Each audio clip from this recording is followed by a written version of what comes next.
আসসালামু আলাইকুম প্রিয় বন্ধুরা, যারা আমার এই ভিডিওটা দেখতেছেন শৈশবকালের সেই দিনগুলোর কথা এদেরকে দেখলে মনে পড়ে।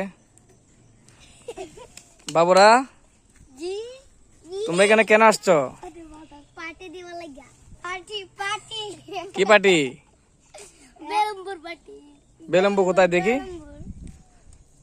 এই যে শৈশবকালে এই গাছতলায় আমরা অনেক সময় এসে বসতাম, পুরনো। দেখেন, আপনাদেরকে দেখাচ্ছি।